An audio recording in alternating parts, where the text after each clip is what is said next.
If only you could keep one lens for everything, portraits, travel, anything that you want, which one would you pick between these two?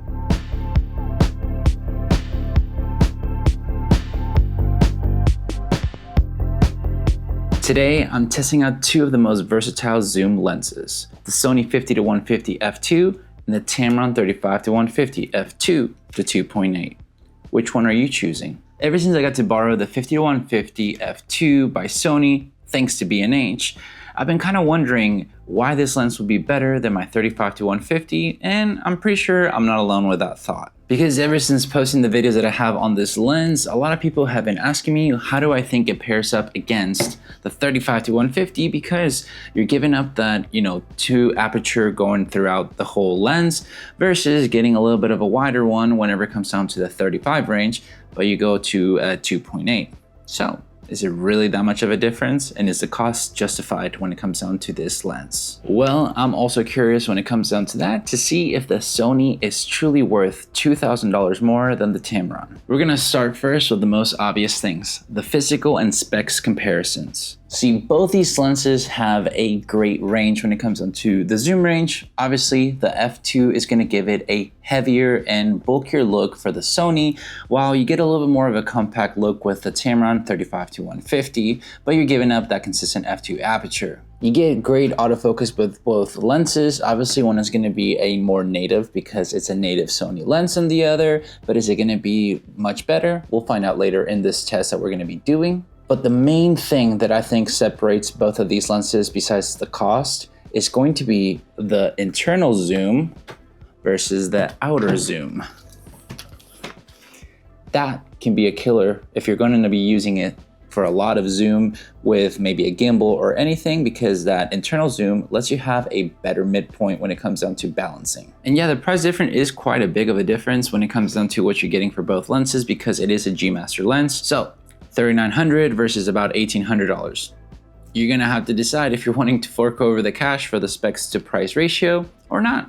Really up to you. Now, I think it's time to put them for some real world use comparisons. So we have both lenses here set up for just to kind of see how the video will look, if it follows my face and the eye autofocus as well as possible, and also to show you the difference of the 35 to the 50 range, because to see what you could be giving up and what you could be gaining. So don't get me wrong, I know somebody's probably gonna have this comment, well, you did the Tamron with the A7C Mark II, it has updated, autofocus and stuff, but I mean, I would hope that the Sony, the 50-150 would compete with the Tamron, even with my Sony A7 IV, because it's not that much older of a camera in a sense, and it has good autofocus still. So that's one of the reasons why I just kind of did it that way. Just what I've been using the A7 IV with a Sony 50-150, just to kind of let you all know on that end. So right now, this is the difference between the 35mm to the 50mm. We got the 35 at f2 and the 50 at f2. So you can see a little bit of the difference of what you're giving up to have a consistent f2 aperture in the lens,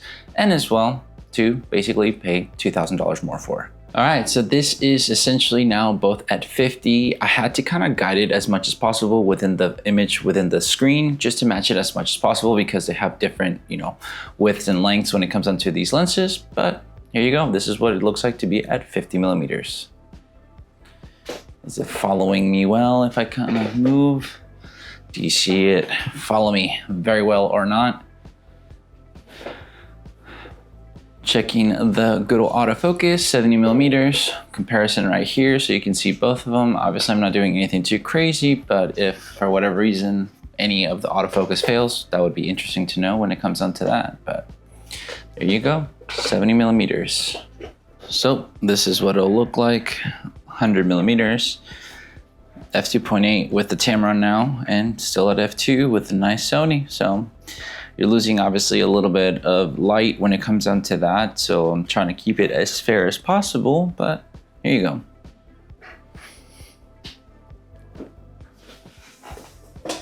Well, this is the 150mm, so you can tell, I mean, as close as possible as I can get them. Moving around a little bit, you can see that nice little, hopefully, focus going between both of them. Moving. I get close. Can you still see me? Following the focus. Maybe if I get a little bit closer, can it still get me? Yeah. There you go.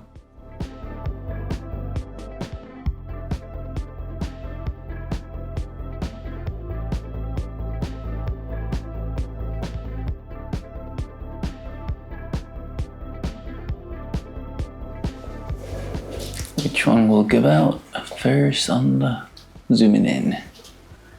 Boom.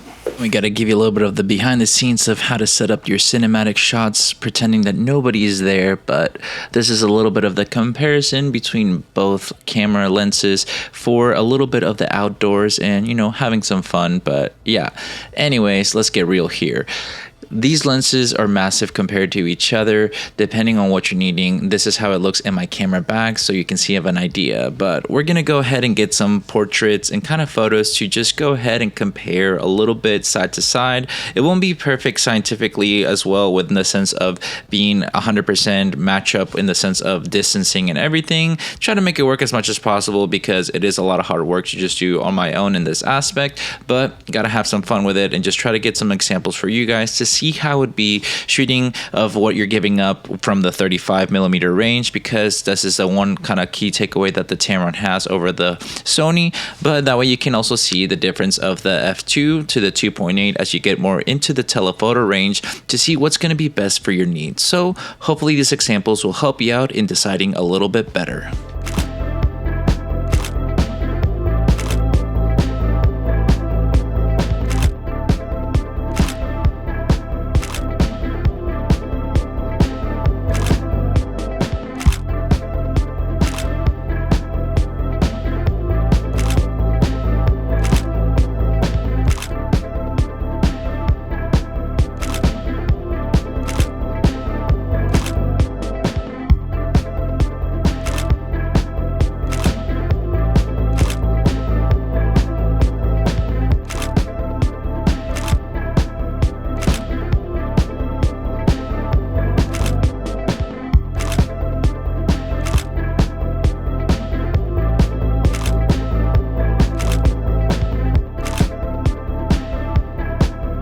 Whoa, now that you've seen the examples, which lens would you pick if money was no object, I guess? Because in reality, I feel like the biggest factor is gonna come down to money. For me personally, I think that having a consistent aperture of an f2 is something great when it comes down to, you know, zoom range lenses and everything like that, because you don't have to worry about the light changing or anything in the camera whenever you're zooming in, how you would with the Tamron 35-150 due to it being an f2 to 2.8. Because trust me, I know that having that, you know, 0.8 might not seem like a lot to people, but it is obviously with the light. And as you kind of zoom in with these type of lenses, you stop losing as much light because of the narrow field, I guess, if you will. That's one of the things that I've been learning more about with lenses, with like, for example, the Cineline lenses with the T1.4s and stuff. It's not so much, it doesn't affect as much, like depending on the focal range, stuff like that because of it. So that's something to consider, but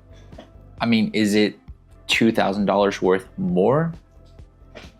And not only the price, but also essentially the difference of size is gonna be something just unreal. And for me, now it makes my 35-150 look a lot smaller when I hold this, you know, 50-150 with Sony and compare them kind of side to side. It's just kind of wild in difference in size, which it truly makes me think that for the extra $2,000 that the Sony 50-150, for the minimal kind of bokeh difference of the, you know, 0.8 difference, because as you zoom into, I think from 70 and on, it gets to the 2.8. It's not really something that I think personally is going to be that worth it. Don't get me wrong, if you know that you're a professional that needs to have that consistent f2 aperture for portraits and it works for your budget and everything, sure, I'm sure that this lens is probably going to be very great for you. But for me, I can't really justify it. And another thing for me, to be honest, why I kind of will prefer the Tamron is honestly going to be that the 35mm range is just too goated to have in one lens from 35-150. And I'm okay with giving up that consistent f2 aperture because it's always harder to go wider when you have a, you know, more zoomed in range than to be able to just kind of crop in or even use the APS-C mode in the camera for more range in the video. So I kind of need to take over more with the wider range. that's just kind of like a personal preference.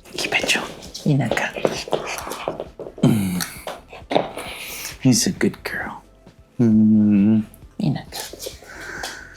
want to be with Papa? What's up, buddy? This is better than filming for a YouTube video right now, guys. What, you want lovies too? Okay, guys, we gotta wait for videos because they wanted lovies, even though the light is looking too good and kind of disappearing right now. And I'm not gonna say that the Sony lens is not gonna be worth it for some people. Like I said, it's gonna be whatever's in your budget. The autofocus on it is great. I just don't think that the autofocus is that much better than my Tamron that I would say, you know what, I have to give that up. Maybe as well because if you shoot with like the more higher end Sonys, the 50-150 will have a faster frames per second or anything like that. But yeah, I mean, they're both great lenses, just different budgets. And of course, we can talk about the semantics when it comes down to which lens might be sharper, which lens might have better color rendering and everything. But to be honest, it's all gonna come down to the same thing. What does your budget allow to know which lens you're probably gonna want? For me personally, the Tamron 35-150, I'm okay with losing that consistent f2 aperture to get that wider range, and as well because the sharpness of this lens has been really great for me and my needs, that I can't really see it being that much, you know, lesser than the Sony lens. I'm not saying Sony is not that great or anything like that. I just don't know if it's worth the money for myself. It could be for you. This lens is gonna be more for the professional kind of mind of world and everything where you know you're getting your money's worth because you're making that kind of money with it. So a lot of professional photographers might be using it. I'm sure it'll be great to have that consistent f2 aperture, probably having that, you know, native Sony autofocus or anything, but neither of these lenses have any vibration compensation or the OSS like the 70-200 might have, or other lenses in the Tamron line. So you're gonna have to pick and choose your battles here, which leads me to the last few questions. Which lens between these two would you pick and why? Are you gonna go with more of a consistent f2 aperture with the 50-150 because you're fine with spending the $4,000 that it is, or are you fine with going with a little bit of a variable aperture with the f2 to 2.8, but you get that wider range at the 35 range so you can have a little bit more field of view and, you know, give up a little bit of that consistent aperture. You're also going to be saving some money, so I guess with that end, you choose whatever you want and what your thoughts would be. And lastly, is there something else that you prefer? Maybe a 70-200 f2.8 by Sony that has the OSS so you can have a little bit of stabilization in the telephoto range. I would love to know your thoughts on that end, so make sure to leave a comment down below and let's get discussing. But with all that said and done, guys, thank you so much for watching this video. Make sure to like and subscribe, share this video with a friend. I'll catch you guys in the next one. See ya.